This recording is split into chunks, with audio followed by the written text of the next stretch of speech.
All right. This lesson is about to reveal the wanderings of time.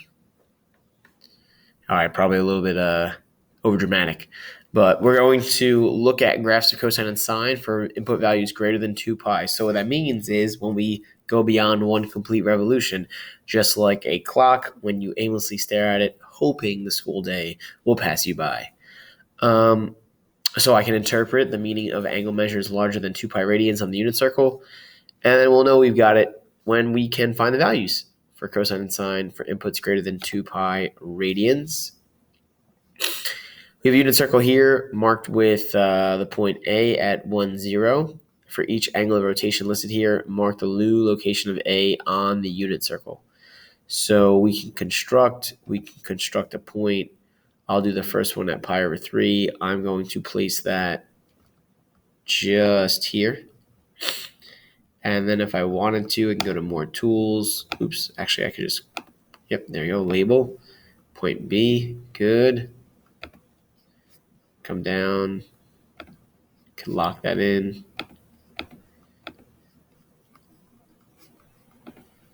I don't want to hide it. How do I go back? This happened last time too.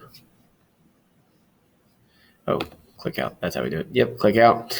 And we'll repeat that process. Right, so construct points C, D, E, and F. You should notice something, that they go beyond pi over 3. And provide rationale to the locations of your points below. We have a windmill centered at 0, 0 with blades each 1 meter in length. A point P is at the end of the blade that is pointing directly to the right of the center. Here are graphs showing the horizontal and vertical distances of point P relative to the center. We map out the behavior of the point based on the windmill. The windmill is rotating counterclockwise. And we provide the graphs of cosine and sine because those represent the horizontal and vertical coordinates, or in this case, insert context here. That's for you to work your way through. How many full rotations are being shown by these graphs? The graphs extend all the way to 5 pi.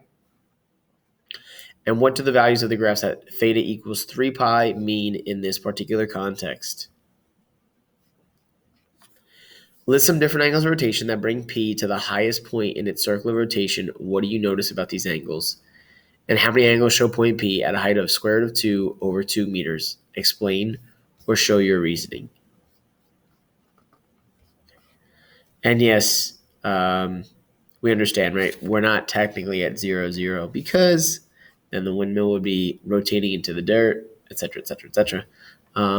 But we're just getting our feet wet here with looking at cosine and sine in terms of real-world contexts.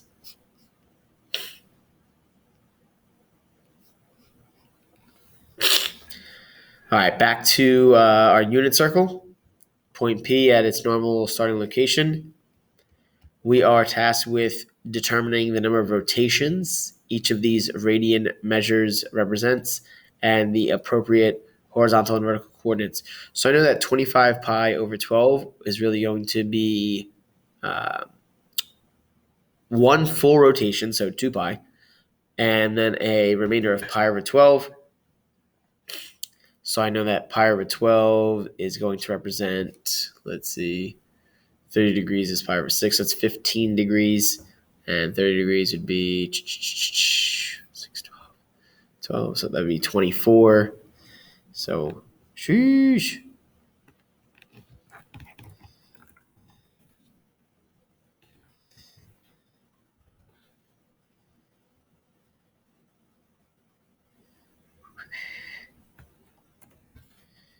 That would be 0.15.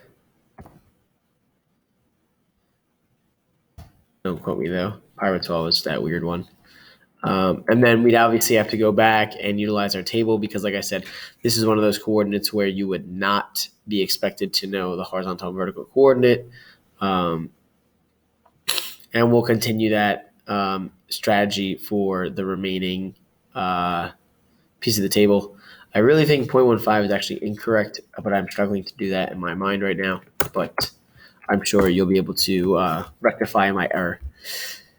So in general, if theta is greater than 2 pi radians, explain how we can use the unit circle to make sense of cosine of theta and sine of theta. So I kind of talked through that process before with trying to figure out, the 2 pi equivalent and looking at the remainder as, our angle of rotation from our starting point, for lack of a better phrase, similar to a clock, right? The clock starts at 12.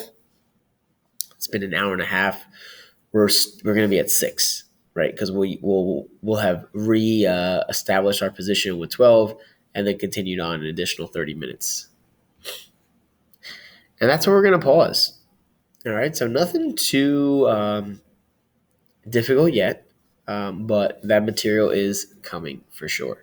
Please let me know if you have any questions when we debrief together.